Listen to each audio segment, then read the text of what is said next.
ಲೋಕಸಭಾ ಚುನಾವಣೆಯಲ್ಲಿ ಮುಂದಿನ ಅವಧಿಯಲ್ಲಿ ನಮ್ಮನ್ನ ಯಾರು ಆಳ್ಬೇಕು, ಈ ದೇಶ ಪ್ರಜಾತಂತ್ರ ವ್ಯವಸ್ಥೆಯಡಿ ಇರಬೇಕಾ ಅಥವಾ ಸರ್ವಾಧಿಕಾರಕ್ಕೆ ಒಳಗಾಗಬೇಕಾ ಅನ್ನೋದನ್ನ ನಿರ್ಧರಿಸಬೇಕಿದೆ. ಈ ಹಿನ್ನೆಲೆಯಲ್ಲಿ ದೇಶ ಉಳಿಸಿ ಸಂಕಲ್ಪ ಯಾತ್ರೆ ನಡೀತಾ ಇದ್ದು, ಏಪ್ರಿಲ್ 8ರಂದು ಬೆಳಗಾವಿಯಲ್ಲಿ ಸಮಾರೋಪ ಸಮಾವೇಶ ನಡೆಯಲಿದೆ ಎಂದು ಭಾರತೀಯ ಕೃಷಿಕ ಸಮಾಜದ ರಾಜ್ಯಾಧ್ಯಕ್ಷ ಸಿದ್ದಗೌಡ ಮೋದಗಿ ಗುರುವಾರ ಸುದ್ದಿಗೋಷ್ಠಿಯಲ್ಲಿ ಮಾತನಾಡಿದ್ರು. ಜೊತೆಗೆ ಈ ಸುದ್ದಿಗೋಷ್ಠಿಯಲ್ಲಿ ಹಲವಾರು ಜನ ಉಪಸ್ಥಿತರಿದ್ದರು. ನಮ್ಮ ಮೈ ಮರೆತ ಮತದಾನ ಮಾಡಿದ್ವಪ್ಪ ಅಂದ್ರೆ ಮುಂದಿನ 5 ವರ್ಷ ಅವ್ರು ಬಹಳ ಕಷ್ಟ ನೋಡಿ. ನಾವು ಸ್ಪಷ್ಟವಾಗಿ ಹೇಳಕತ್ತೀವಿ, ಯಾವ ಪಕ್ಷ ಸೀಮಿತ ನಾವು ಮಾಡ್ತಾ ಇಲ್ಲ. ದೇಶದ ಭದ್ರತೆ ಸಲುವಾಗಿ ಬಿಜೆಪಿ ಇಲ್ಲ ಕೇಳ್ರಿ, ನೀವು ಕೇಳೋ ತಪ್ಪಿಲ್ಲ. ಇದು 10 ವರ್ಷದಾಗ ಬಿಜೆಪಿ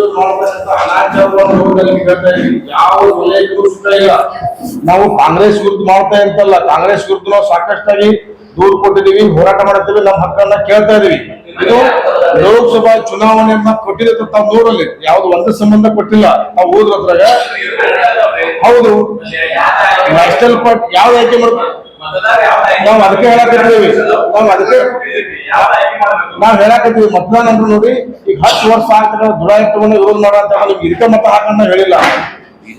ಬಿಜೆಪಿ ಮತ್ತು ಮಿತ್ರ ಪಕ್ಷದ ಸೋಸೋದ ನಮ್ ಕೆಲಸ. ನಮ್ಗೆ ಅನ್ಯಾಯ ಆಗೈತಿ, ನಾವು ಕೇಳಕತ್ತೀವಿ. ನಮ್ಮ ರೈತರು ಸುಖ ಇಲ್ಲ, ಕಾರ್ಮಿಕ ಸುಖ ಇಲ್ಲ. ನಾವು ಕಾರ್ಮಿಕರು ರೈತರು ಬಹುಸಂಖ್ಯಾತ ಅಂತ ನಾವ್ ಹೇಳ್ತೀವಿ. ನಮಗ್ ಅನ್ಯಾಯ ಆಗೈತಿ, ಯಾರು ಸುಖ ಐತೆ ಅಂತ ನಾವು ತಮ್ಮನ್ನ ಕೇಳ್ಬೋದು. ತಮ್ಮ ಸಮಸ್ಯೆ ನನ್ನ ವಿಷಯ ಹೌದು, ನಾ ಹೇಳೋಣ ಹೌದೌದು ರೈತರು ಕಾಂಗ್ರೆಸ್ ಸಪೋರ್ಟ್ ಮಾಡಂತ ಹೇಳ್ತಾ ಇಲ್ಲ ನಾವು. ಬಿಜೆಪಿ ಮತ್ತೆ ಮಿತ್ರ ಪಕ್ಷ ದೇಶದ ಕಾಂಗ್ರೆಸ್ ಬಿಜೆಪಿ ಯಾರೇ ಇಲ್ಲ.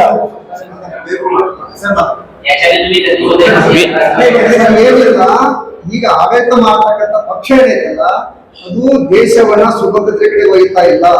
ಈ ದೇಶದೊಳಗೆ ಯಾರು ಸುರಕ್ಷಿತ ಅದಾರ? ರೈತರದಾರ, ದಲಿತರದಾರ, ಆದಿವಾಸಿಗಳದಾರ, ಮಹಿಳೆಯರದಾರ.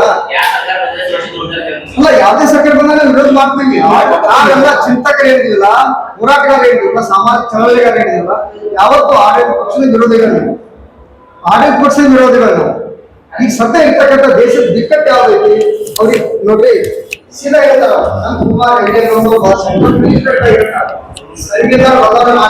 ಸರ್ಕಾರ ಬಂದು ಮಾರಿ ಮಾಡ್ತೀವಿ. ಈಗ ಮೊನ್ನೆ ಇದ್ದಂತ ಗುಜರಾತ್ ರಾಜಸ್ಥಾನದ ಜ್ಯೋತಿ ನಿರ್ಧಾರ MP ಕ್ಯಾಂಡಿಡೇಟ್ ಅಂತಾರ, ನಾವು ಬದಲೇಬೇಕು, ಸರ್ಕಾರ ಬದಲಾಯಿಸ್ತೀವಿ. Rajashekar Hiremath, Kannadamma news network, Belagavi.